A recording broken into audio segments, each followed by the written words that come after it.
Good evening, Hacksters. It is evening, Friday night here in San Francisco, and so what better thing to do than unbox a thing and work on some electronics?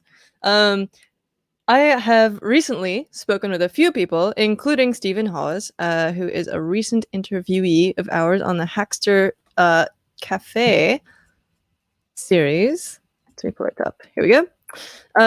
Who does, among other things, Index PNP, which is an open source DIY pick and place machine, but also does a lot of PCB artwork. It's really cool. And he, among others that I've talked to recently, swears by the OmniVise, which is it's like a replacement for a third hand. So instead of this thing, let's actually show you. This is what I have been using, this little guy, which has googly eyes, which is very charming. Actually, maybe I could put googly eyes on like OmniVise as well. But like the mirrors always fall off. I think I had to glue this one in place. These little guys, you have to put heat shrink or something on the jaws to keep them from marring the surface of your circuit boards. And also these things are really wobbly. They're never stable. You've got to have a middle ground between adjustability and them actually staying in place depending on what you're doing. And these things, for some reason, they always just fall off, and it makes me infuriated.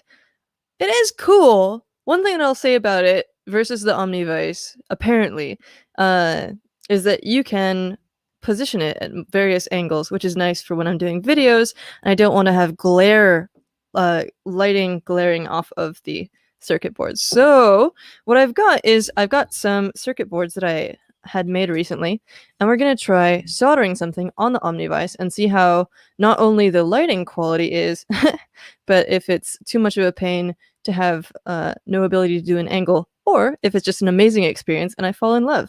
So they actually are doing a thing right now where they'll give you a little Hakko mug that's incredibly cheesy. They gave me a green one. I feel like I probably must have chosen blue, but maybe you can't choose. Anyway, that came in the box as well. Very nice. I kind of love how cheesy it is. It's like so 90s word art. Wow. Now, the main event. Here's the OmniVise. Repackaged for shipping. It did. It came in a much bigger box with lots of padding and stuff. When you say you've had the exact thing for at least 15 years, is it the OmniVise? Because I think this has been around for a while, and I've been seeing it over the years. But the cost is $60 USD, and of course shipping as well. And so I've been reluctant to go for it myself. Even though it's something that's been around, I've stuck with the trusty third hand because I don't even know where this one came from. I feel like, yeah, they just kind of show up. I might have gotten it from an ex or something. I don't know. Or a friend who was getting rid of electronic stuff, and at the time I was probably building out my own workspace. But after a new surge of me doing PCB artwork and wanting to put those together and test them and stuff, as well as actually another project where I've been working and reworking this test PCB, I'm just like, now is the time. Now is the time to level up. And it justifies the $60 in my view. But that's why this thing may have been around for ages. But yeah, I haven't had one before. Oh, look at this. So we're going to face it off against the regular third hand and see what my impression is. It's very hefty. This is a hefty doodad. It's actually very pleasing in that way. So my previous favorite gadget / tool that I've had is a gator grip socket for socket wrenches, which has a bunch of springs, little spring-loaded pins that will grasp any shape of bolt or nut that you have and turn it. And it's also a hefty cylinder made of metal and kind of shiny. And this is kind of in that same vein. It's very nice. Look how beautiful that is. And then we have this, which looks very nicely like a gear shift in like a schmancy sports car. Although I guess the schmanciest might have paddle shifters, but whatever. And yeah, ton of heft, adjustable height. This, I believe, is the jaw adjustment. Oh, come open. Oh, there we go. It just needed a second. Woo-hoo-hoo-hoo, yeah. So we're gonna stick the PCB in there. It's padded. It's anti-Esd. So it should be able to hold things well. I'm going to unscrew this and ratchet it up to a higher level. And I actually saw you can take this thing entirely out and just take it apart. It kind of reminds me of a Curta calculator, if you're familiar with those, which are very beautiful calculators, which with an amazing story from World War II. Yeah, I want to actually pulled up a picture of this in case you wanted to see. He's not a calculator. Here we go. There's a really good YouTube video about how the Curta works.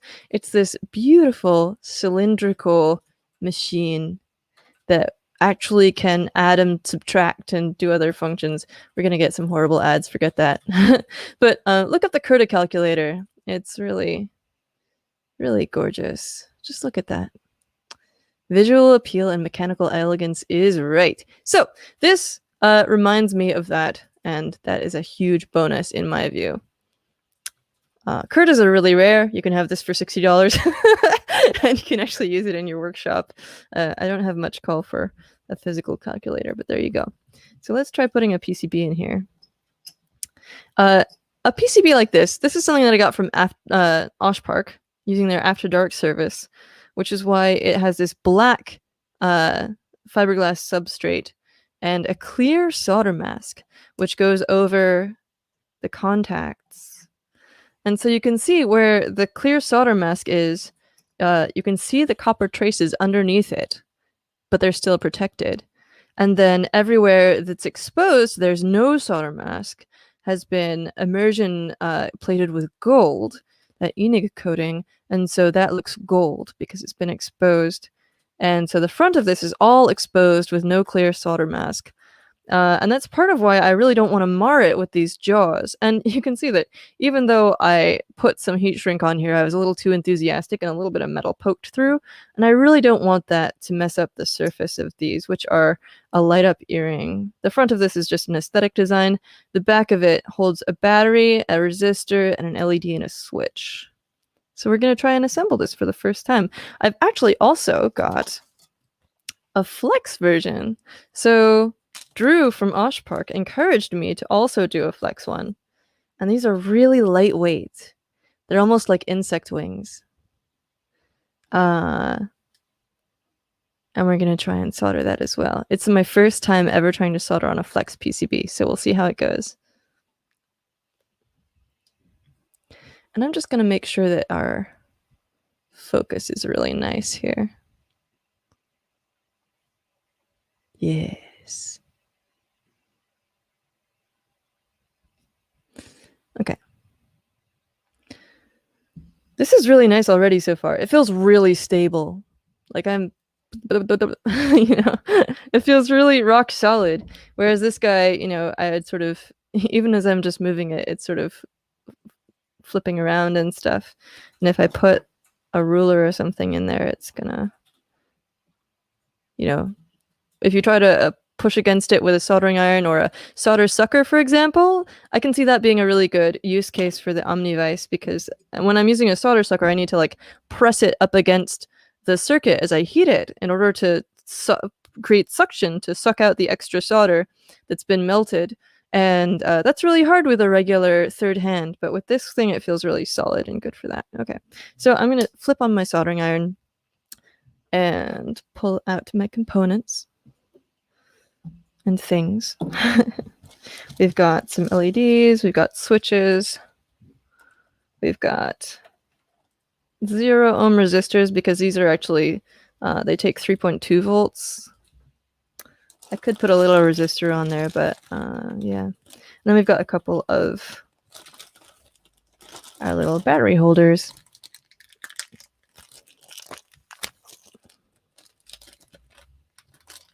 Which I have to brute force open because I can't find my scissors.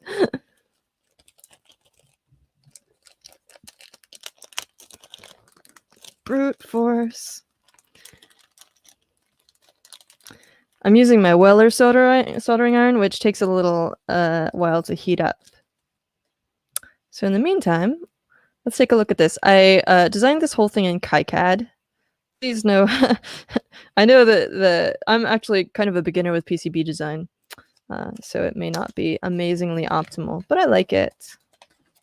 We've got these little switches that look like they, ooh, yes, they will fit. They were upside down. Okay, so we've got 2 pins over here and 1 over there. We've got this guy. Does that fit? Yes! And we've got our resistors. I may or may not put the resistors on because they're 0 ohms. I sort of put that spot there in case you wanted to do a different color of LED, but I envision myself sticking with blue for obvious reasons. They're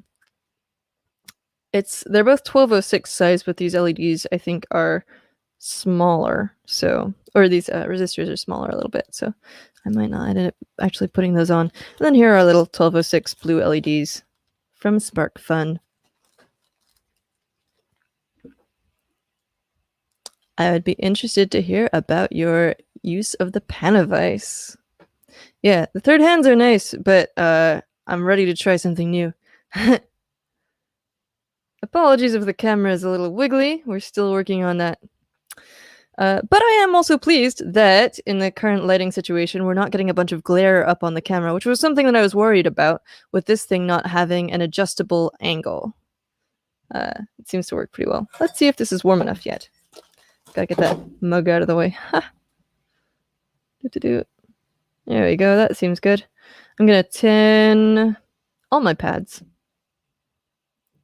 I got some nice new fine tips from my Welder.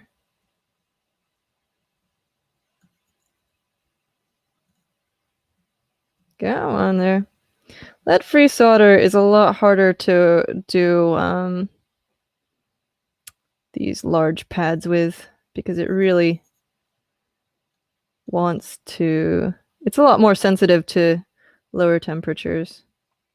But if I use the broad side of the iron, then it works okay. I did tin that middle pad, even though we're not soldering anything to it, and that's because it creates a little bit more push against, like physically, against the battery, just to hold it in place. Okay, we're gonna solder these guys.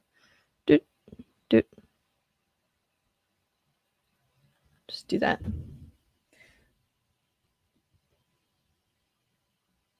I might just do a little wire jumper across those. That looks good so far. All right, let's start with the switch because that's the one thing that I haven't soldered before. I haven't done one of these switches, at least not on one of my circuits. I may have done one on a kit somewhere at a conference at some point. Open up. Grr. I'm gonna run off and grab my tweezers.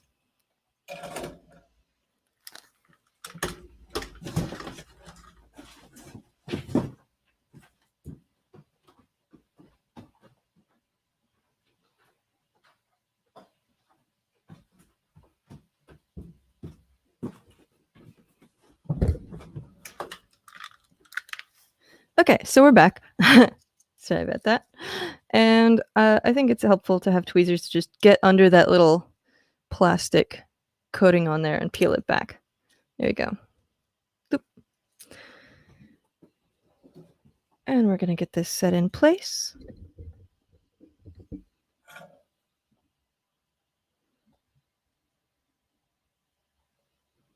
Oh, it's rock solid. This is such a boon for doing surface mount stuff with a soldering iron. I can really hold it in place.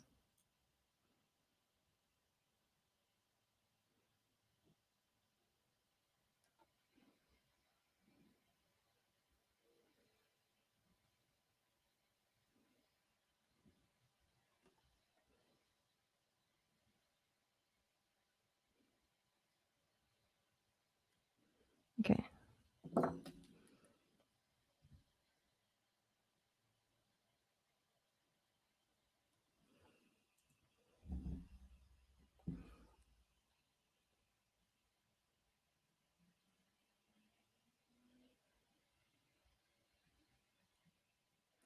These are not actually electrical contacts that I'm doing right now. They're just mechanical stability ones.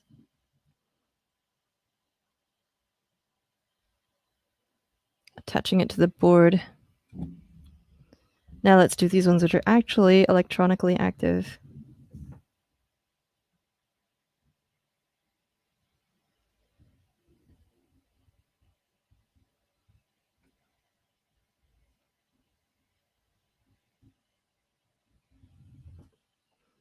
Let me take a closer look. That seems good. All right, let's do the LED next.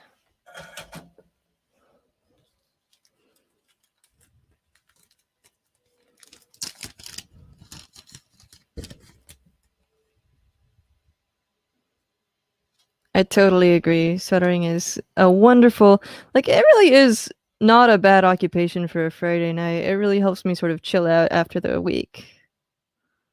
Technically, this is still my work week, but it's a nice part of it. Come open. Ah. I will destroy you.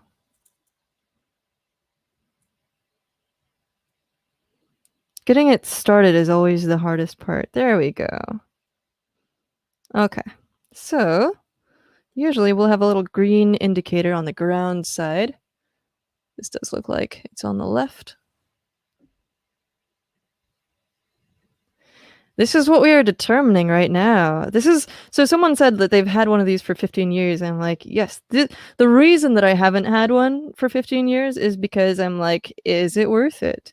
So I'm attempting to determine that right now. It is so far pretty nice. Like, if you can afford just a really nice desk toy, I can assure you it's a really nice desk artifact. It's got a really nice hefty structure. But also, it seems to be doing very well for my particular needs right now.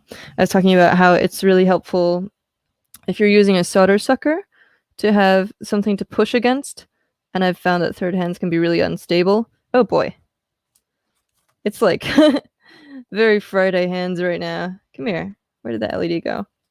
You cannot escape me. Oh, there it is. Anyway, there's tons more like you. Even if you escape. Sorry. I can be a little dictatorial with my electronics parts. Let's see if we can get this to... Ooh, I can rest my hand on it, and it'll keep it a little bit more stable. That's nice. That's like my #1 challenge with 3D, with a SMD soldering, is just like keeping my hands still enough.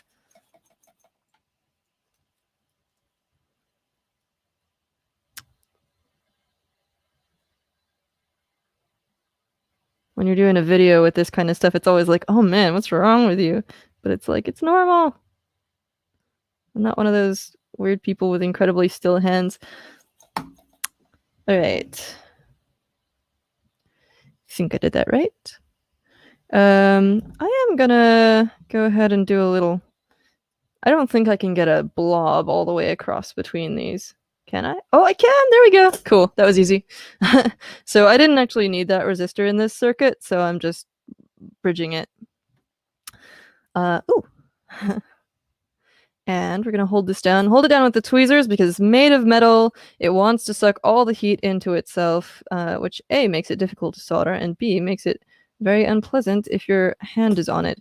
I'm gonna need a lot of thermal contact with the soldering iron, so I'm gonna put a bunch of solder on there and shove that out of the way and try to hold this in place. Again, it's nice to be able to apply downward pressure on the thing. I'll do this side first. I'm just going to hold it in place and try to get the heat dumped into the circuit and the component. Or the pad and the component. Come on. It sucked all the solder off my iron already.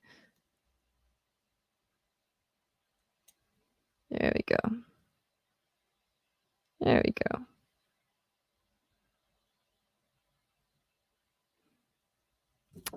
We have achieved matte finish. Okay. Oh yes, this is very nice. It really is staying exactly where I put it. It's rock solid. It's really helping me attach the components actually, because I can do whatever with my hands. I can have shaky hands. I can, push against it in all kinds of directions, and it is just staying there. It's so good. Oh yeah, this is really nice. I was, again, like I said, skeptical about the $60 vise, and look at that. There's no marks on the PCB. Absolutely nothing. That might be from before. I actually might have stuck this in a third hand before, but it's definitely not from the like soft foam on the inside of this. I actually bought some at the recommendation of someone called Municipal Water on Instagram, who makes beautiful PCBs and does them sometimes without a solder mask coating. And I was talking about how I wanted to protect this surface finish because if you put your finger oils on it, it'll start to mar. And they recommended a clear spray that is used as a charcoal drawing fixative, so you can get it at art stores. So I've ordered some of that. I'm going to spray a clear coat over this that should hopefully keep that beautiful gold coating intact and keep it from being marred by my fingers. Okay, I guess it's time to put a battery in here and see if it works. I should check this battery first, but it's lying around on my desk. It probably has some charge. Go in there. Ah, that's a very tight fit. I should have tinned the thing less. Ooh, that's actually not working. Oh, ha! Yay! Great! And this is designed as an earring, so it's gonna like reflect back against my skin as it hangs down. And I think it's gonna look really cool. So that circuit is completely hidden on the back. I've got some little earring bits over here and but yeah, wow, that's super cool. Why don't we let's put an earring piece on here and see what happens. I think that top bar is thick enough that it won't immediately go through a jump ring. So yeah, let's do one of these. I haven't tried these before, so it's very exciting. And then we'll do the flex one. One advantage of the flex one in terms of like wearability, it's that it's much thinner and lighter. So you can see. Whoop. In this case, the flex isn't necessary, but it will be very light on the skin. Or on my earlobe or whatever. Whatever earrings do. This isn't exactly made for this type of application, but you can kind of finagle it. And I need to rebend that.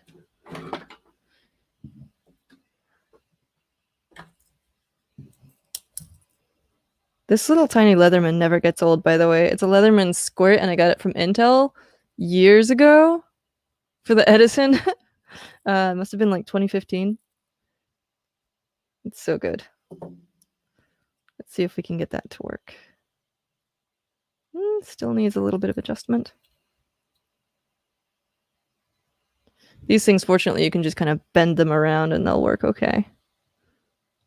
Okay, there we have an earring, and I'm gonna try it. Oh, that means that I have to take off my headphones. Or maybe I should do it off camera. It really freaks me out when I see other people putting earrings in. So maybe I shouldn't do that to you. But I'm gonna bust out my little tiny mirror. I don't think I can get that to work. I'll put it on the camera stand. This is my life, by the way, wrangling mirrors and lights and cameras and things. Can we get it to just work?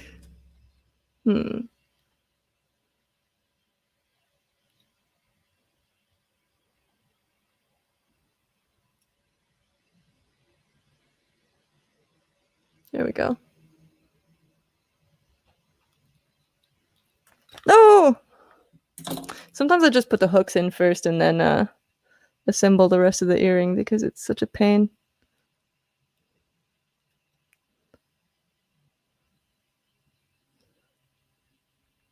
There we go. All right, yeah. So we have a little sort of backlit earring situation going on with the gold in the front, which also happens to be my initials. I'll show you in a second. With the flex one. So this says AG at the top. This is such a cool little thing. I've never tried Oshpark's Flex PCBs before, but I want to show you.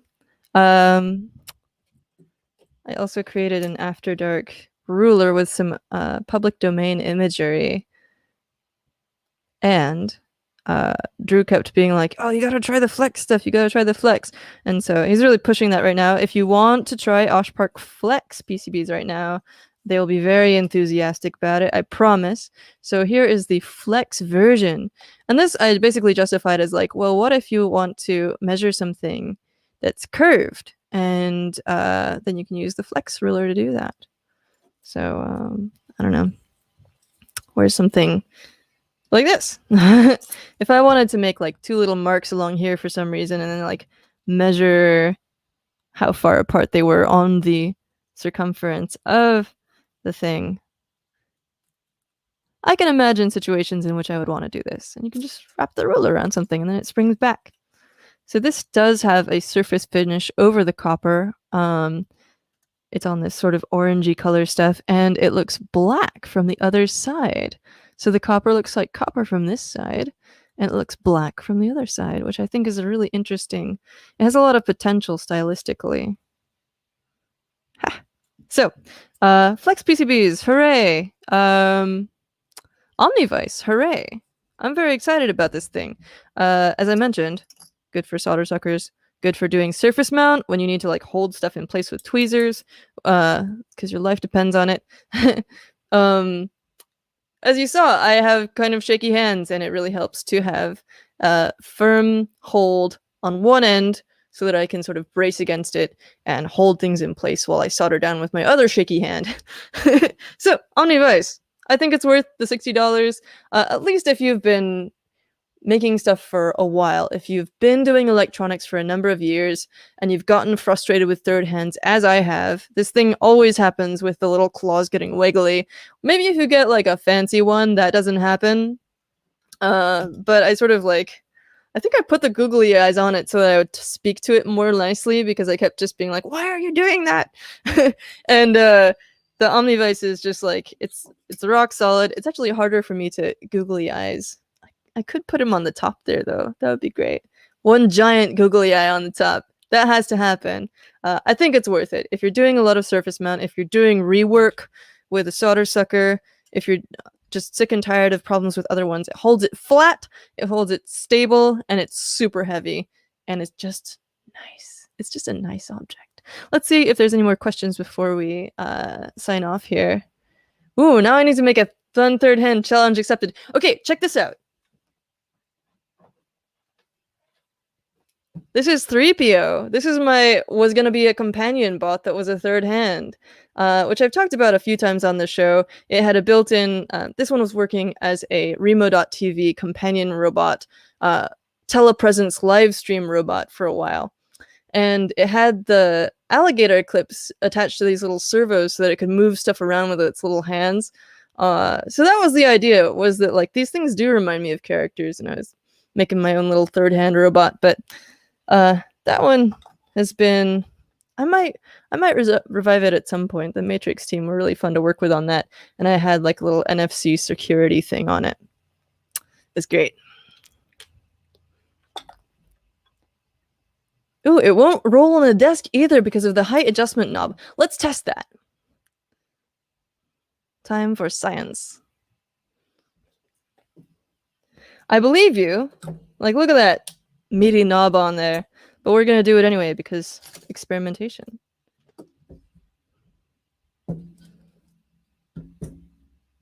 True. It does not roll away. That's beautiful. Thank you, Pat. Ha! So we both already have little third hand bots. Fantastic. We should make them meet sometime. Yes, like insect wings.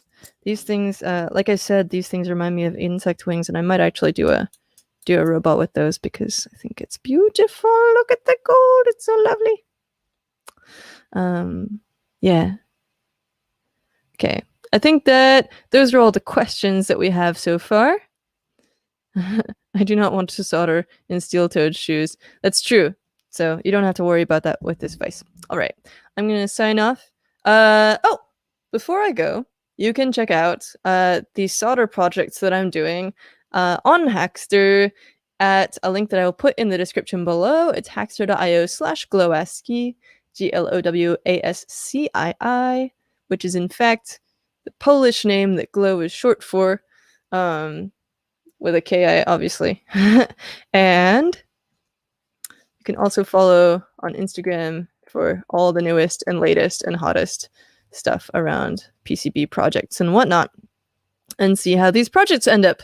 So I'm going to put up some more about this particular earring in a minute. Go check out our interview with Stephen Hawes, who is doing lots of cool stuff and was the latest instigator for me to be like, okay, I have to get one of these OmniVises. And you can also find the link below to get the OmniVise from Hakko. Okay, here's an extra weird tidbit. So I ordered this thing online maybe a week ago, and they sent me an email being like, we got your order, but due to the high volume of fraudulent orders recently, we need to confirm, like, we need to get a confirmation from you that you actually ordered this. And so I had to email them back and be like, yes, I did actually order it. And then they were like, okay, cool, we'll ship it tomorrow or something. So make sure that you use a real email address and that you check it if you have need to get this soon, because they have been getting a lot of fraudulent orders. I don't even know what that means, but yeah, make sure that you check your email from them. Yeah, thanks for watching. I hope you enjoyed this little demo and unboxing, and we'll see you soon. Have a great weekend and hack on, as always.